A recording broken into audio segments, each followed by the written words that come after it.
السلام علیکم ورحمۃ اللہ وبرکاتہ۔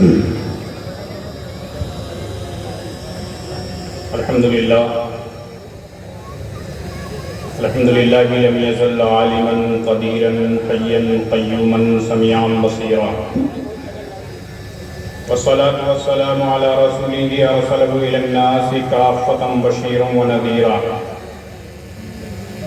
وعلى آلہ واصحابہ تسلیما کثیرا کثیرا، اما بعد فاعوذ باللہ من الشیطان الرجیم، بسم اللہ الرحمن الرحیم، واعبدوا اللہ ولا تشرکوا بہ شیئا وبالوالدین احسانا۔ وقال النبی صلی اللہ تعالی علیہ وسلم، ملعون من وقع والدیہ، ملعون من عق والدیہ، ملعون من عق والدیہ۔ صدق اللہ وصدق رسول اللہ صلی اللہ تعالی علیہ وسلم۔ معزز سامعین کرام، وقت کی قید کے ساتھ ہمیں آپ کے حوالے کیے گئے 20 منٹ کا ٹائم دیا گیا ہے، اور میں نے گھڑی نہیں لگا رکھی ہے، اس لیے ناظم صاحب کی یہ ذمہ داری ہے کہ وقت ہونے سے 2-3 منٹ پہلے اشارہ کر دیں گے انشاءاللہ، پیجامہ نہیں کھینچیں گے۔ عزیزان گرامی، بلا کسی تمہید و تمثیل کے ہم اور آپ مل کر کے سب سے پہلے بارگاہ رسول مآب صلی اللہ علیہ وسلم پیش کر لیں۔ اللہم صلی علی سیدنا مولانا محمد وبارک وسلم، صلاۃ و سلام علیہ یا رسول اللہ صلی اللہ علیہ وسلم۔ آج کی یہ محفل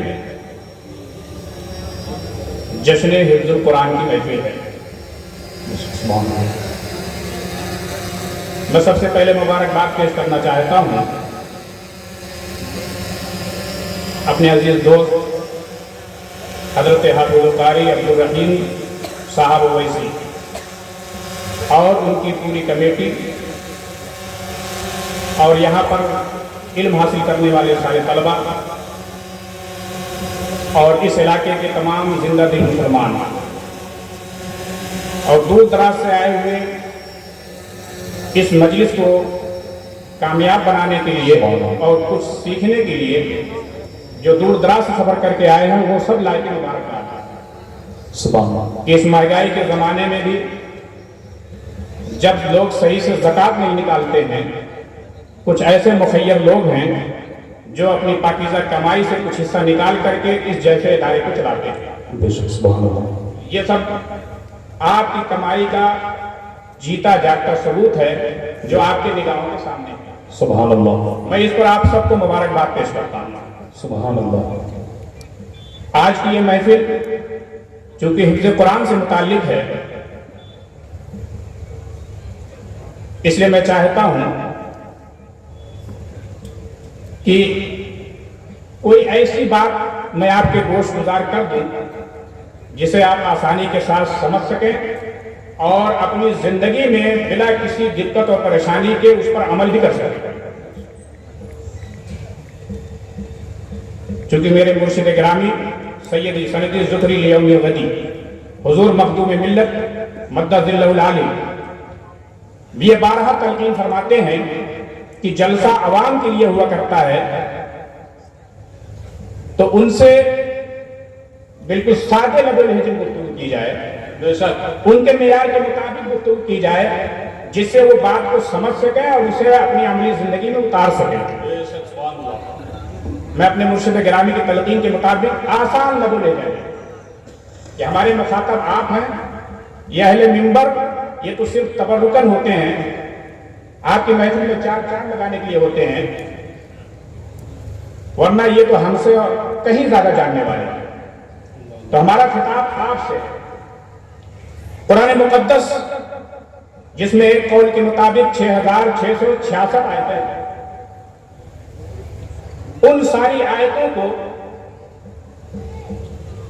ان بچوں نے اس مختصر سی عمر میں مکمل طور سے من معن ایک ایک حرف کے ساتھ اپنے سینے میں محفوظ رکھا۔ ہم اور آپ تو حافظ نہیں ہیں، لیکن کوئی مسلمان ایسا نہیں ہوگا کہ جس کے سینے میں قرآن کی کوئی آیت نہیں۔ میں بخاری شریف کی ایک حدیث مبارک آپ کو سنانا چاہتا ہوں، اور میں آپ کو ایک نسخہ دینا چاہتا ہوں جو حدیث نبوی کا، جسے عام طور سے مسلمان اپنے سینے میں محفوظ رکھتے ہیں، اسے وہ جان کر کے عملی طور پر اسے اپنی زندگی میں لا سکتے ہیں۔ قرآن مقدس کی ایک بہت مشہور آیت ہے، سید الآیات جسے کہتے ہیں، آیت الکرسی۔ یہ اکثر مسلمانوں کو یاد ہے، ان کے سینے میں محفوظ ہے۔ اس کے بہت سارے فوائد فضائل ہیں، ان میں سے ایک کام کی چیز میں آپ کو بتانا چاہتا ہوں جو آسانی کے ساتھ آپ خود بھی کر سکتے ہیں، آپ کے بچے بھی کر سکتے ہیں، آپ کے گھر میں پلنے والی عورتیں بھی کر سکتے ہیں۔ بخاری شریف کی حدیث ہے، حضرت ابو ہریرہ رضی اللہ تعالیٰ عنہ راوی ہیں، آقا کائنات صلی اللہ علیہ وسلم نے رمضان کے مقدس مہینے میں ان کے ذمے صدقہ فطر وصول کرنے کا کام دیا۔ حضرت ابو ہریرہ کہتے ہیں کہ میں نے صدقہ فطر اکٹھا کر کے ایک میدان محفوظ کر دیا اور اس کی نگرانی کرنے لگا۔ اتفاق سے رات کا وقت تھا، تاریکی پھیل چکی تھی، میں نے دیکھا کہ ایک آنے والا آیا اور اپنے دونوں ہاتھ سے صدقے کے مال کو اٹھا کر کے لے کے بھاگنے کی کوشش کرنے لگا، صدقے کے مال کی چوری کرنے لگا۔ تو حضرت ابو ہریرہ کہتے ہیں میں نے جا کر کے اسے دبوچ لیا اور میں نے کہا کہ میں تمہیں بارگاہ رسالت مآب صلی اللہ علیہ وسلم میں پیش کروں گا۔ اس شخص نے آہوزاری کی، رونا گر گرانا شروع کیا کہ ابو ہریرہ میں بہت محتاج ہوں، میرے چھوٹے چھوٹے بچے ہیں، میں ان کی وجہ سے مجبور ہوں، میں غریب آدمی ہوں، مفلس آدمی ہوں، اس وجہ سے میں یہ مال اپنے بچوں کے لیے لے جانا چاہتا ہوں۔ حضرت ابو ہریرہ کہتے ہیں کہ اس نے اس انداز سے آہوزاری کی، رویا گر گرایا، منت سماجت کی، محتاجی کا واسطہ دیا کہ مجھے اس پر رحم آیا، میں نے چھوڑ دیا۔ صبح ہوئی، بارگاہ رسالت مآب صلی اللہ علیہ وسلم میں حضرت ابو ہریرہ حاضر ہوتے ہیں۔ ابھی انہوں نے رات کا واقعہ بیان نہیں کیا ہے، کسی کو بتایا نہیں ہے، آقا کائنات کی بارگاہ میں حاضر ہوتے ہیں۔ قربان جائیں اپنے پیارے حبیب صلی اللہ علیہ وسلم کے حسین پر جو اللہ نے عطا فرمایا کہ ابو ہریرہ نے ابھی کچھ بیان نہیں کیا تھا، آقا کائنات صلی اللہ علیہ وسلم نے فرمایا ابو ہریرہ تمہارا رات کا قیدی کیا ہوا؟ ابو ہریرہ نے نہیں کہا کہ یا رسول اللہ رات یہ حادثہ پیش آیا ہے، بلکہ آقا کائنات صلی اللہ علیہ وسلم نے خود پوچھا ابو ہریرہ تمہارا رات کا قیدی کیا ہوا؟ تو انہوں نے کہا یا رسول اللہ اس نے مفلسی کا، ناداری کا، محتاجی کا، چھوٹے چھوٹے بچوں کا واسطہ دیا تھا، اس وجہ سے مجھے رحم آیا، میں نے اسے چھوڑ دیا۔ آقا کائنات صلی اللہ علیہ وسلم نے ارشاد فرمایا کہ اس نے جھوٹ کہا، وہ پھر آئے گا۔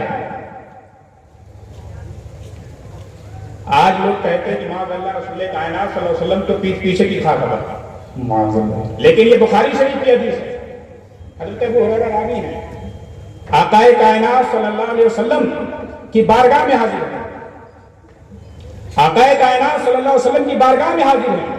آقا کائنات صلی اللہ علیہ وسلم کو بتایا نہیں گیا، آپ نے خود فرمایا کہ پچھلی رات یہ حادثہ پیش آیا ہے، یہ ماضی کی خبر ہوئی اور آنے والے زمانے کی بھی خبر دے رہے ہیں کہ ابو ہریرہ کل وہ پھر آئے گا، وہ تم سے جھوٹ بول کر کے گیا ہے۔